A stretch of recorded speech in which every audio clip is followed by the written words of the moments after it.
Fatima Jamal memorial welfare के behalf पर आज हम ये वेबिनार कंडक्ट करवा रहे हैं ब्रेस्ट कैंसर के हवाले से। और फातिमा जमाल मेमोरियल वेलफेयर के हवाले से मैं आपको बताती चलूँ कि इसका जर्नी मैंने स्टार्ट किया था 2020 में। ड्यूरिंग कोविड मैंने इसका जर्नी स्टार्ट किया था और अब तक हम इस पर काफ़ी काम कर चुके हैं फातिमा जमाल मेमोरियल वेलफेयर के बिहाफ पर।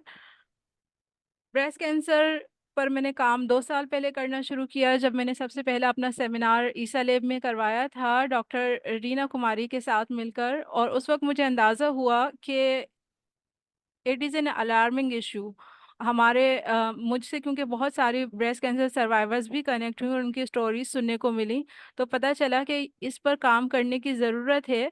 ना सिर्फ अवेयरनेस की ज़रूरत है बल्कि हमें इस पर एक बाकायदा कॉज लेकर चलने की ज़रूरत है, क्योंकि इसकी मेडिसिन को परचेज़ करना और फिर ब्रेस्ट कैंसर की एक बीमारी आम बीमारी नहीं है खातून के लिए।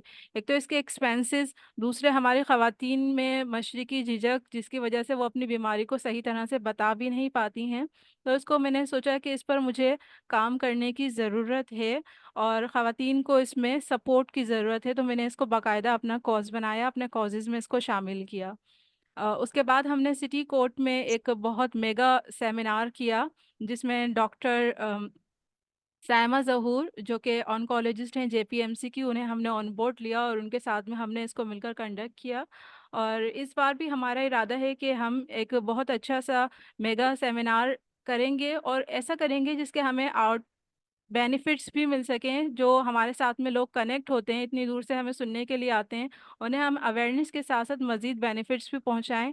इसीलिए मैंने ये हमारे साथ में आज स्पीकर हमारी जुबैदा सत्तार मौजूद हैं, उन्हें ऑन बोर्ड लिया कि वो भी आएँ और एक ऐसा प्लेटफॉर्म प्रोवाइड करें कि हम हर जगह फिजिकल अपीयरेंस नहीं दे पाते, तो हम एक ऑनलाइन शरीक हों और एक दूसरे को इसके बारे में अवेयरनेस दें और कुछ यूज़फुल काम करने के हम मशवरा भी कर सकें। तो मैं ज़ुबैदा सत्तार मैडम से कहूँगी कि सबसे पहले अपना शॉर्ट इंट्रो दे दें हमारे पार्टिसिपेंट्स से। उसके बाद आप अपने सेशन को स्टार्ट कीजिए। Welcome to miss Zubaida Sattar. Thank you very much माँ। बहुत शुक्रिया। सबसे पहले तो मैं आपका बहुत ज़्यादा शुक्रिया अदा करना चाहूँगी, क्योंकि ये एक बहुत ज़रूरी चीज़ है जिसको एड्रेस किया जाना चाहिए। सिर्फ ये नहीं, बहुत सारे इश्यूज़ हैं या जिन पे बात होनी चाहिए, लेकिन इस 21st सेंचुरी में भी हम उन चीज़ों पे बात करना गवारा नहीं कर रहे। ये नहीं कि जो हमारा इलिटरेट तबका है, वो हमारे जो पढ़े लिखे लोग हैं वो भी इन पे बात नहीं करना चाहते।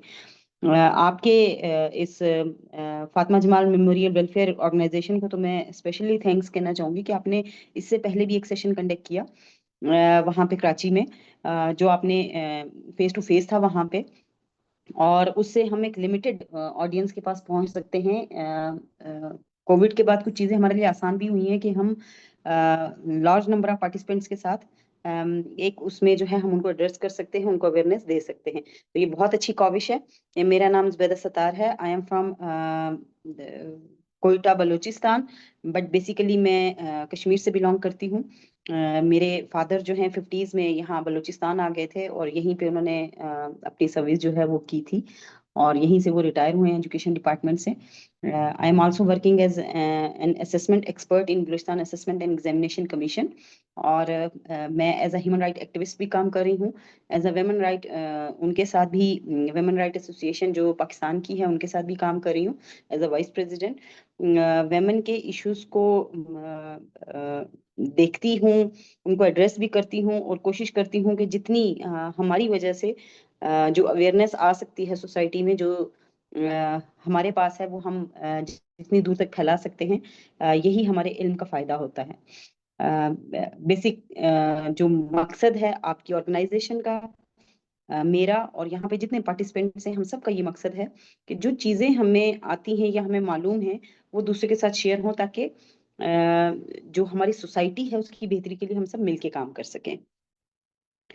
Thank you for providing this great great platform, ताकि हम सब एक साथ बात कर सकें और एक अच्छे और महफूज मुस्तकबिल के लिए जो है हम मिलके काम कर सकें।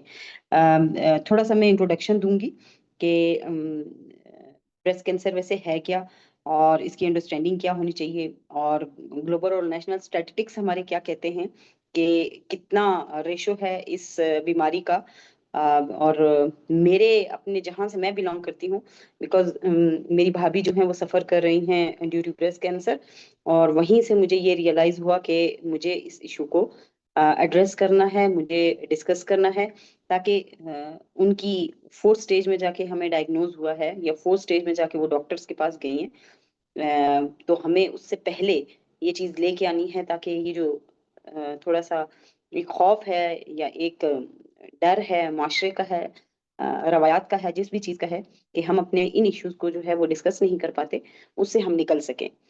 रिस्क फैक्टर कौन से हैं, सिम्टम्स क्या हैं हमारी, screening and early detection, awareness हम कैसे कर सकते हैं, और डिस्ट्रिक्ट बाग में हम इसके लिए क्या कर रहे हैं, वो चीज़ें मैं थोड़ा सा डिस्कस करूंगी।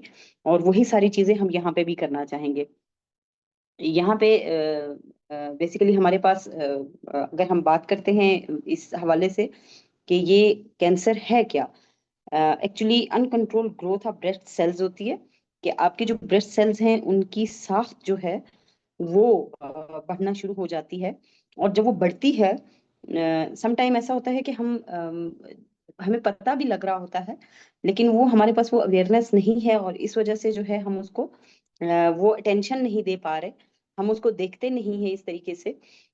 ना इतना माइंड में ये चीज आ रही है कि ये कोई ऐसी चीज होगी जिससे इतनी खतरनाक उसकी तरफ हम चले जाएंगे। तो वो जो एक माइनर डार्ट होता है, वो वहां से बढ़ते बढ़ते वो साख्त आउट ऑफ कंट्रोल होती है, वो सेल्स जो हैं बढ़ जाते हैं और वो ट्यूमर की तरफ चला जाता है। It is a disease where cells in the breast grow out of control. एक फॉर्म मास सा बन जाता है, गिल्टी सी बन जाती है, जिसको ट्यूमर कहा जाता है। और ये एबनॉर्मल सेल्स जो हैं ये डिफरेंट पार्ट्स में हो सकते हैं ब्रेस्ट के। समटाइम्स ऐसा होता है कि आपकी जो निप्पल है वहां पे भी आ सकते हैं। आपकी जो ब्रेस्ट जो होता है, बाकी एरिया जो है उसमें एक उभार सा आ जाता है, या सम टाइम ऐसा होता है कि कोई लिक्विड रतूबत खारिज होना शुरू होती है, ये भी इसके सिम्टम्स हैं। और इसके अलावा आपके साइज में अगर दोनों में चेंज आता है, तो वो भी इसके वहां पे सिम्टम्स में आ जाता है।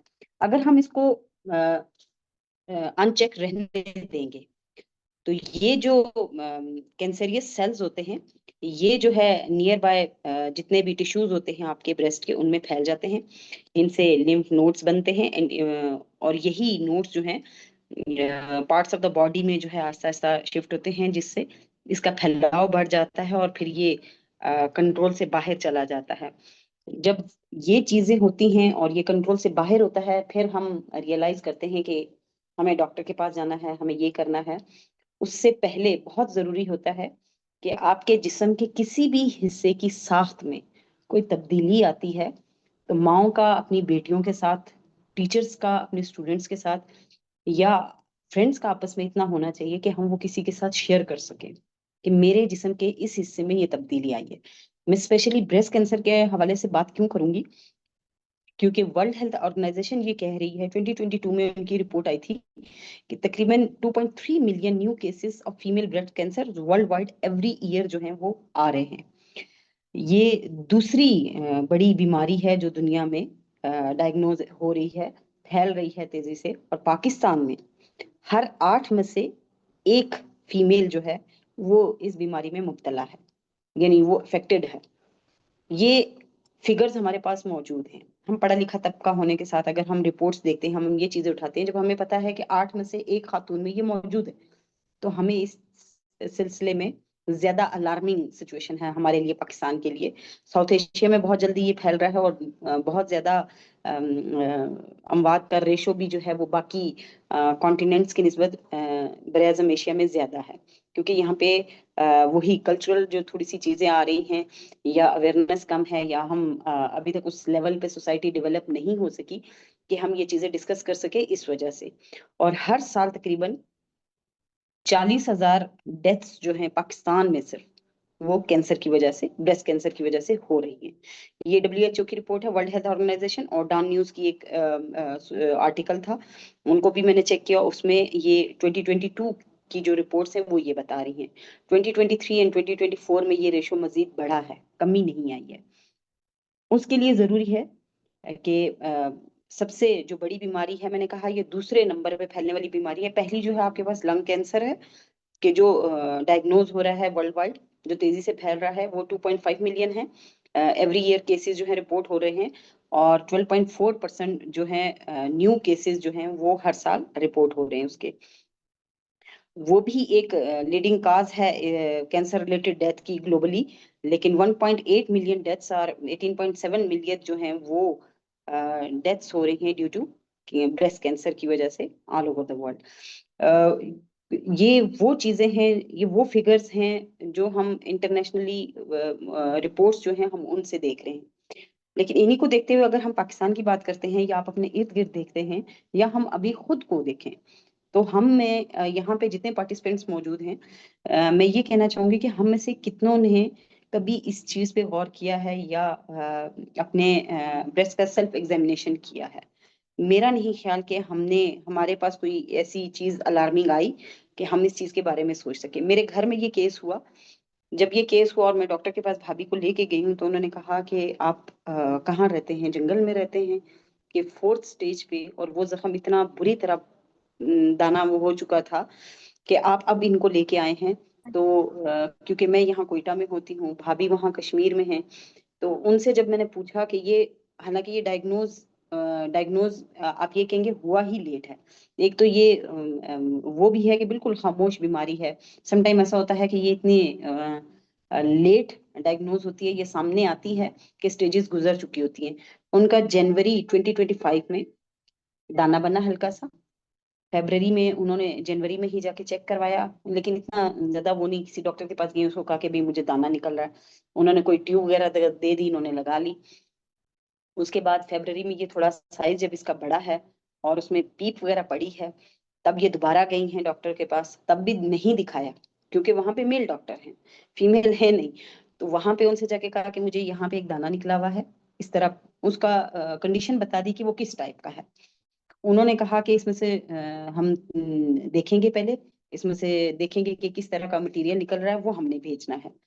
तो ये सारा केस जो है जनवरी से मार्च तक, जब ये डायग्नोज होता है, इसके सिटी स्कैन्स होते हैं, सब कुछ स्टेज 4 क्रॉस हो चुकी है। आप स्टेज 3 क्रॉस करके स्टेज 4 50% आप क्रॉस कर चुके हैं। और यहाँ पे आके आप एक्सपेक्ट कर रहे हो कि डॉक्टर इसको ट्रीट करेगा या ठीक हो जाएंगे। तो ये सबसे पहला जो वो है, वो इनिशियल वो ये था कि इंफॉर्मेशन या मालूमात नहीं थी, चेक करवाना जरूरी नहीं समझा, शर्म हया आड़े आ गई, माशरे की रवायात आ गई, अपना जो था वो एक हमने जो अपने इर्द गिर्द एक दीवार बनाई हुई है कि हमने ये चीज किसी से नहीं डिस्कस करनी, ये तो बड़ी बेहयाई वाली बात होगी। वो सारी चीजें जब सामने आई हैं, जिसकी वजह से ये चीज यहाँ तक पहुंच चुकी है। ये तो एक ऐसा केस है जो मेरे सामने हुआ है। हर साल तकरीबन 40,000 खवातीन जो हैं वो ब्रेस्ट कैंसर की वजह से पाकिस्तान में उनकी अमवात हो रही हैं। और ये एक लीडिंग काज है अमंग द वेमेन, उनकी डेथ की। अ, पाकिस्तान जो हाईएस्ट ब्रेस्ट कैंसर इंसिडेंट्स जो हैं एशिया में, पाकिस्तान के रेट सबसे ज्यादा हैं। ये चीजें हमारे लिए बहुत अलार्मिंग है। कंसर्निंग एस्पेक्ट ये है कि यंगर एज जो होती है उसमें जो है ये डायग्नोज हो सकता है। लेकिन जो मोस्टली ये डेवलपिंग जो डेवलप हो रहा है breast cancer in Pakistan and south Asia, 30 to 40 years, 30 से 40 साल की उम्र में जो है ये फैल रहा है। जो वेस्टर्न कंट्रीज है वहां ये 50 में जाके आ रहा है, लेकिन पाकिस्तान और दूसरे एशियन में ये 30 से 40 साल की उम्र में ही आ जाता है। यहाँ पे जो है कोई नेशनल कैंसर रजिस्ट्री नहीं है इन पाकिस्तान में, जिसकी वजह से चैलेंजेस बहुत ज्यादा हैं। बाकी जो तरक्की याफ्ता ममालिक है दुनिया के, वहां पे एक नेशनल उनका रजिस्टर बना होता है, एक डेस्क मौजूद है जहाँ पे वो जाके अपना रजिस्टर्ड करवा देते हैं। वो फिर गवर्नमेंट इस सारी चीज को लुक आफ्टर कर रही होती है और चीजें देख भी रही होती है, बट हमारे पास पाकिस्तान में ये चीजें नहीं है, जिसकी वजह से ये ज्यादा अलार्मिंग है। और हमारे पास एग्जैक्ट फिगर्स नहीं है कि क्या वाकई ये 8 में से 1 फीमेल है, 40,000 ही रेट है या मोर देन 40,000 है। हो सकता है और भी बहुत सारे डेथ्स हो रही हों, लेकिन वो रिकॉर्डेड नहीं है, हमारे पास रिकॉर्ड में नहीं है, इसलिए हम उनके बारे में जानते भी नहीं है। एक significant portion of breast cancer cases का पाकिस्तान में वो तकरीबन 50 to 70% है, जो डायग्नोज हो रही है लेट स्टेज में, यानी 3 क्रॉस हो चुकी होती है या 4th में जाके। मैंने आपको अपने भाभी का केस भी शेयर कर दिया कि 3 क्रॉस करके जब आप 4th में जाते हो या 3rd में आके आप जब डायग्नोज करते हो कि ये बीमारी है, तो फिर जो इसका इलाज है वो भी मुश्किल हो जाता है, कॉम्प्लिकेशंस ज्यादा हो जाती हैं। और आपको पता है कि सबको पता है कि पाकिस्तान में एक शौकत खानम है, तो वहां तक एक्सेस वो जाहिर बात है प्रेफर करेंगे 1st and 2nd स्टेज वालों को, 3rd and 4th को नहीं करते। भाभी का केस जब हमने वहां लेके गए हैं उन्होंने नहीं लिया, उन्होंने कहा 4th स्टेज को हम डील नहीं करते, क्योंकि हमारी पहली प्रियोरिटी जो है लोगों को जिंदगी को बचाना है, और 1st and 2 वालों की जिंदगी हम बचा सकते हैं, 3rd and 4th थोड़ा सा स्टेजेस आगे जा चुकी होती हैं। तो ये चीजें जो हैं, ये इंफॉर्मेशन जो है आप तक आपके थ्रू जो है एक एक घर में और आगे भी जाएंगी, तो ये हम सब के लिए बहुत फायदेमंद होगा। मसला क्या है इनका, कि ये किस वजह से ये सब हो रहा है? जो अपने खानदान के उससे जब मैं देखती हूँ, अपने कश्मीर के उससे मैंने देखा कि वहां पे अवेयरनेस बिल्कुल भी नहीं थी, कल्चरल बैरियर्स बहुत ज्यादा थे, जिनकी वजह से इसको डायग्नोज करने में बहुत ज्यादा टाइम लगा, डॉक्टर्स के पास जाने में टाइम लगा। और यही वो रीजंस हैं कि जिसकी वजह से आपका कैंसर जाके एडवांस स्टेज पे पहुंच जाता है। वहां आप डायग्नोज करते हो, वहां आप ट्रीटमेंट चाहते हो, और वहां आप चाहते हो कि आप ठीक हो जाओ, लेकिन ये मुमकिन नहीं होता। अ, ये हाई एक बहुत बड़ा बर्डन है हम सबके कंधों पे भी, जो इसके बारे में जान गए हैं या जो हेल्थ डिपार्टमेंट वाले हैं उनके कंधों पे भी। एक्सेस जो है स्क्रीनिंग की तरफ, प्रोग्राम की तरफ थोड़ी मुश्किल है। जैसे मेमोग्राफी वगैरह आती है या इसके दूसरे जो टेस्ट आते हैं उनकी तरफ थोड़ा सा मुश्किल है, स्पेशली जो आपके एरियाज हैं, अर्बन में तो फिर भी ठीक है, शहरी इलाकों में फिर भी ठीक है। जो दूर के इलाके हैं, आपके रूरल एरियाज होते हैं, वहां पे एक तो हेल्थ सेंटर नहीं होते, हॉस्पिटल्स होते हैं तो डॉक्टर्स बहुत कम हैं, और फैसिलिटीज न होने की वजह से भी ये चीजें इनके रेट्स जो हैं और स्टेजेस जो हैं वो ज्यादा बढ़ जाती हैं।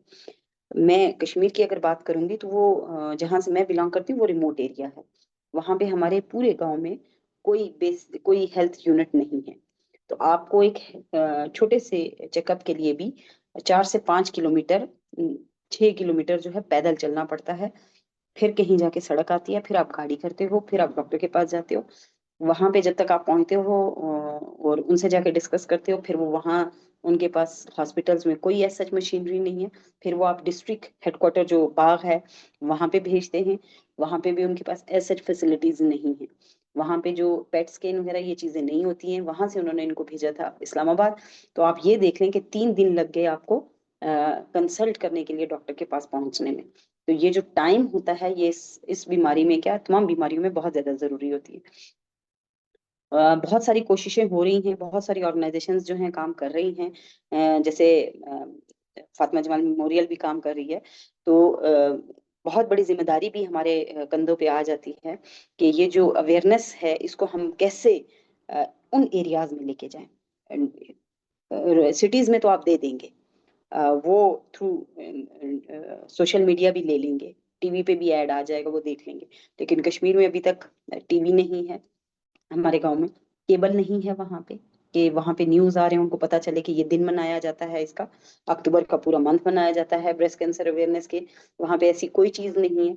तो ये जो अवेयरनेस की लैक ऑफ अवेयरनेस है, ये बहुत बड़ा एक जो है वहां पे वजह बन रही है इस चीज की। अ, तो इसके लिए जरूरी है, मैं तो सबसे ज्यादा यहाँ पे जितने भी पार्टिसिपेंट्स मौजूद हैं, मैं ये कहूंगी कि सबसे पहले सेल्फ ब्रेस्ट एग्जाम जो है बहुत ज्यादा जरूरी है। सेल्फ ब्रेस्ट एग्जामिनेशन जो है, जब तक आप किसी डॉक्टर के पास जाते हो उससे पहले आपको खुद करना है। ये चीज अब आपने अपनी जो जनरेशन आ रही है उन तक ये बात पहुंचानी है, क्योंकि बहुत तेजी से ये चीज फैल रही है। और उसके बाद पहला सेल्फ ब्रेस्ट एग्जामिनेशन होता है, देन क्लिनिकल ब्रेस्ट एग्जामिनेशन होता है। जब आपको कोई चीज नजर आ जाए देन आप क्लिनिकल की तरफ जाओगे।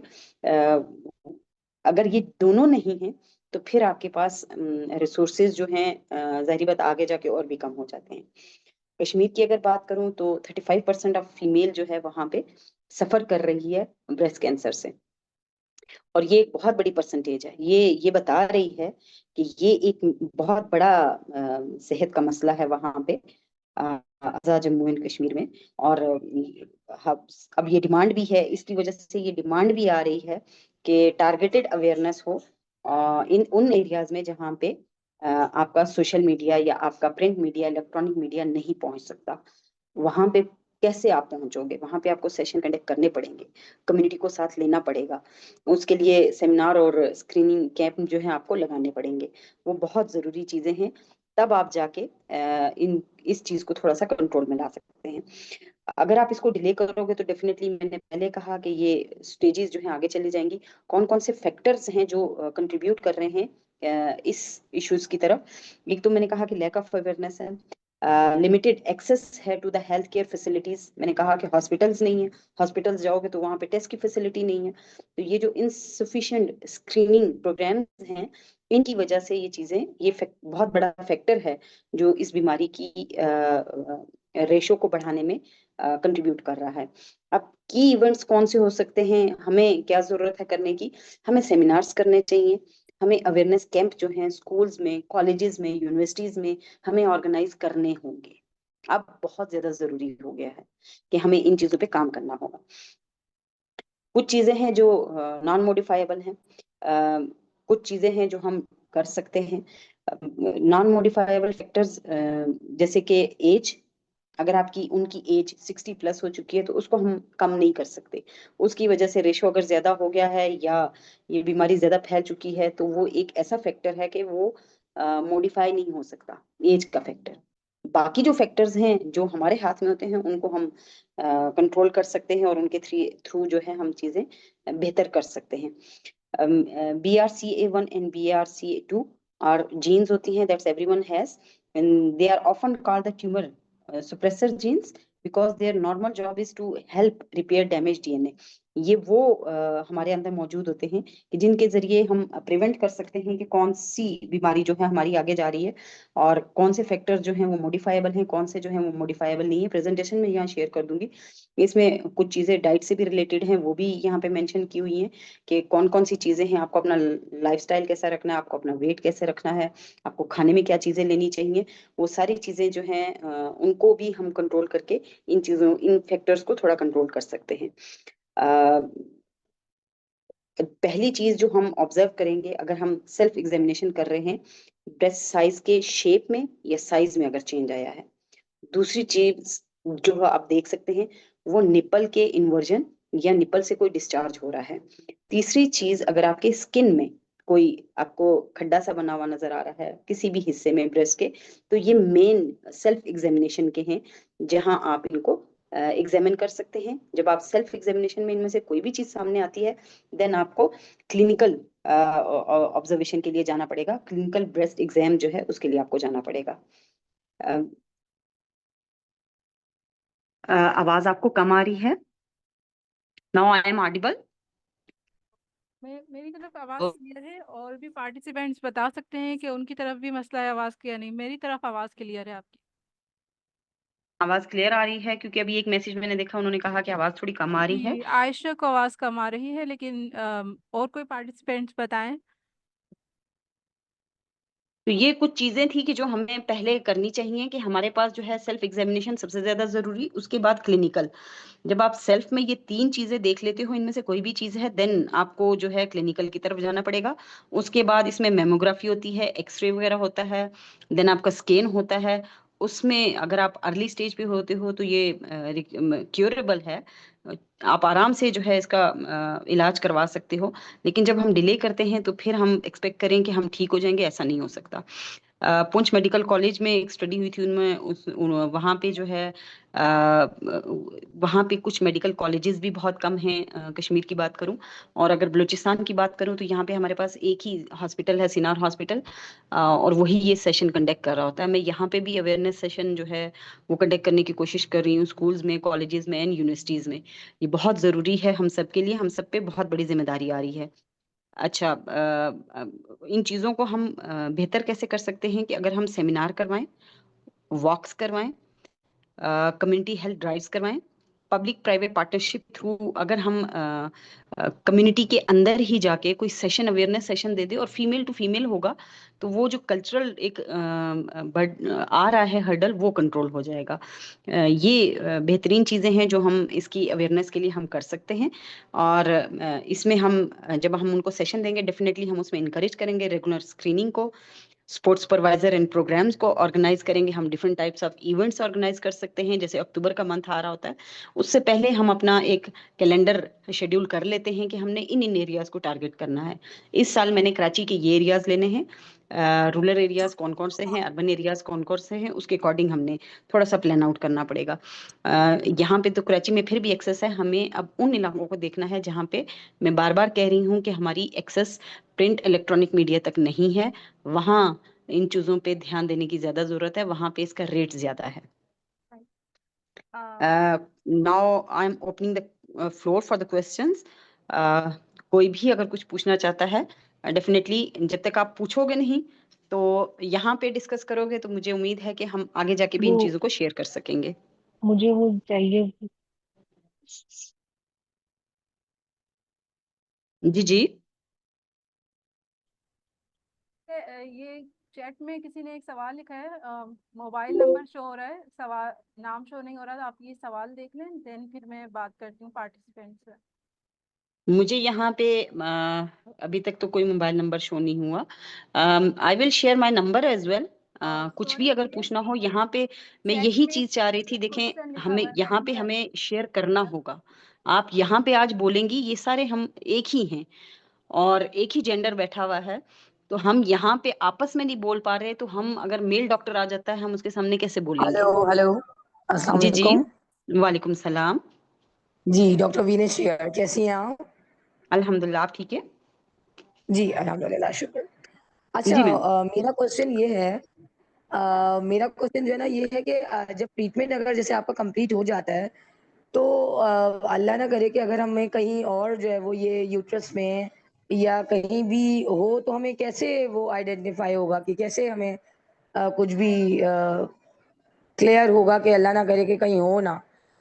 मतलब जब डॉक्टर्स आर सेइंग कि जब तक कोई साइन या सिम्टम नहीं आएगा तब तक हम जो है ना कुछ नहीं कर सकते। साइन सिम्टम आने के बाद तो ट्रीटमेंट स्टार्ट होगा ना, नहीं, आपको हम इसको कैसे वो कर बिल्कुल सकते सही। हैं?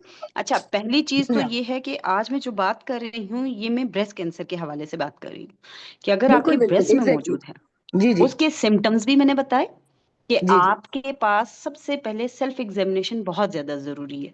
खुदा न खास्ता अगर यूट्रस टाइप वहां पे कहीं पे है, तो आपको अगर जलन होती है, उसके टेस्ट होते हैं।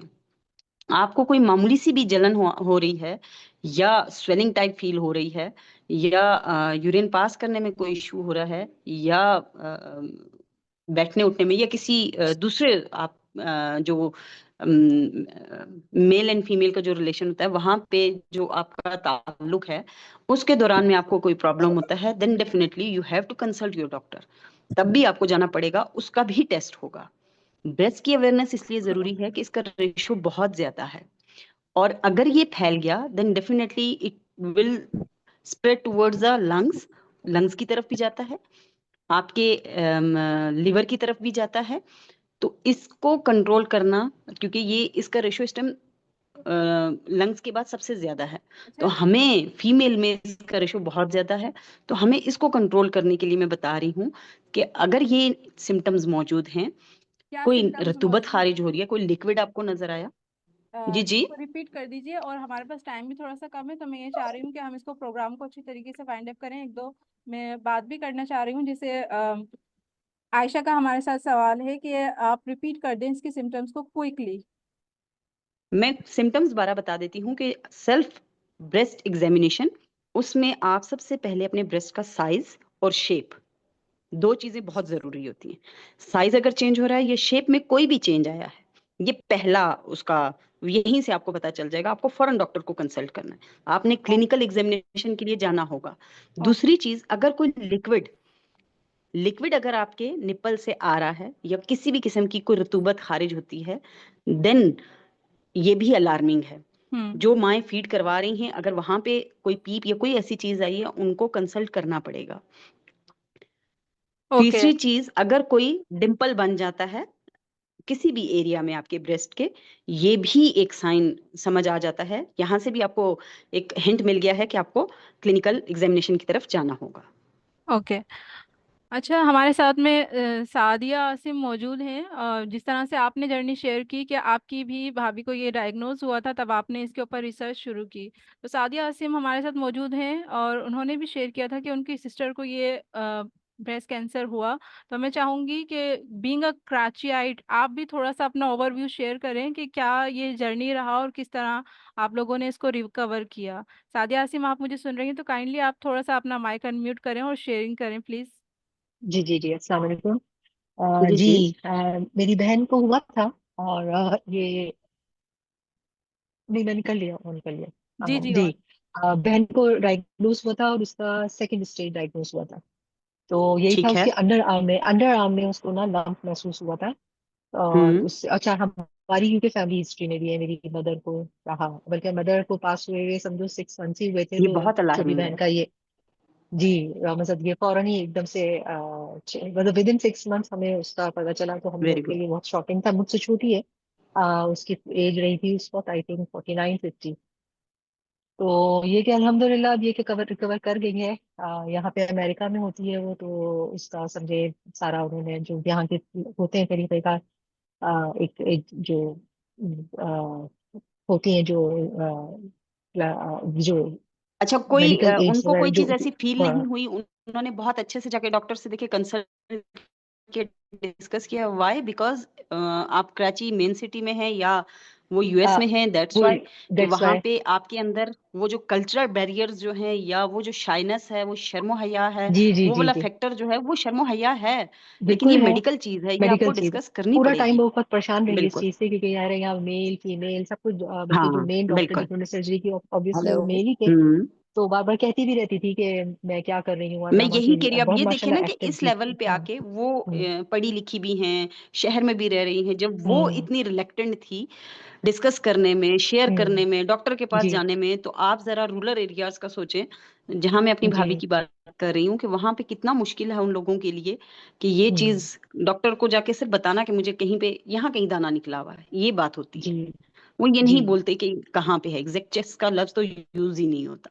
यूज ही ब्रेस्ट नहीं का लफ्ज़ करते। तो बिल्कुल यूज़ ही हाँ। नहीं होता। अच्छा, इसके तो ये था अंडर आर्म के अंदर इसके लम्स लम्स बने हुए थे, एग्स, बिल्कुल लम्स मतलब वहाँ पे बिटवीन। जाते हैं। हाँ, मतलब ब्रेस्ट में इसके इतना कुछ नहीं महसूस हुआ उसको। लम्स साइज अच्छा, वगैरह थोड़ा शेप में सा हुआ होगा, देन लिम्स हो लिम्स सकता जो है। है ना उसके बाद बनते हैं।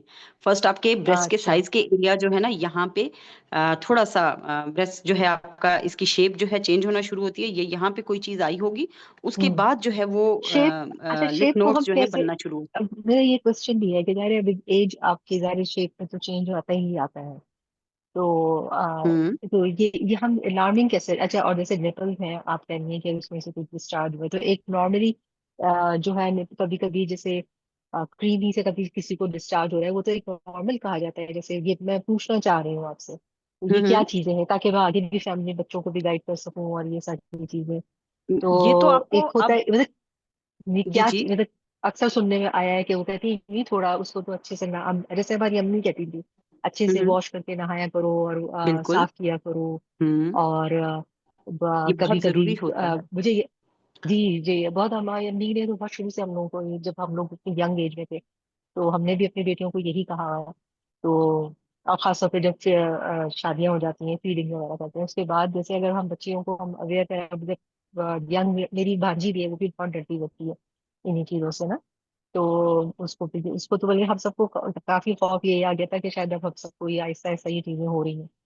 तो बस थोड़ा सा और बिल्कुल। इसको मैं ब्रीफ थोड़ा कह सा सकते आपको हैं इस कि चीज में मतलब बता देती हूँ हुँ, कि पहले जो था डाइट्स का इशू जो आ रहा है, जो अब हम खुराक ले रहे हैं उसकी वजह से भी ये हुँ, चीजें हुँ। ज्यादा हो रही हैं। अब आपको ये अवेयरनेस बहुत छोटी उससे ही जी, देनी जी। पड़ेगी। आपको अर्ली एज से ही अब बच्चों को बताना पड़ेगा ड्यू टू डाइट फैक्टर, क्योंकि अब जो खुराक हम खा रहे हैं, जिस तरह के इन्वायरमेंट है, जो क्लाइमेटिकल कंडीशंस है, ये सारी चीजें भी अफेक्ट कर रही हैं।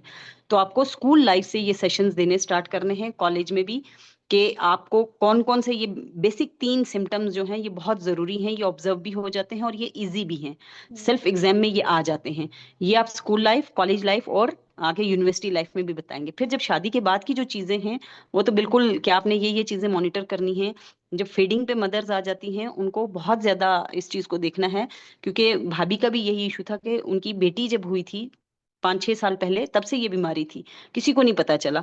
वो फीड करवाती थी तो वहीं पे उस टाइम उनके 1-2 दफा पीप आई। वो तब भी डॉक्टर के पास गई, डॉक्टर ने कहा कुछ भी नहीं है, ये बिल्कुल नॉर्मल है। और अब डॉक्टर ये कह रहे हैं ये 5 साल पुरानी बीमारी है, यानी जब वो बेटी को फीड करवाती थी। तो इससे ये चीज जब मैंने इसको थोड़ा सा स्टडी किया, तो जब भी कोई ऐसी चीज हो कि फीडिंग के बाद या फीडिंग में आपके कोई ऐसा लिक्विड आपके निकला है जो चेंज शक्ल का है, जो मिल्क से हट के कोई चीज हुई है, तो वो आपने ऑब्जर्व करना है और आपने डॉक्टर को फौरन कंसल्ट करना है।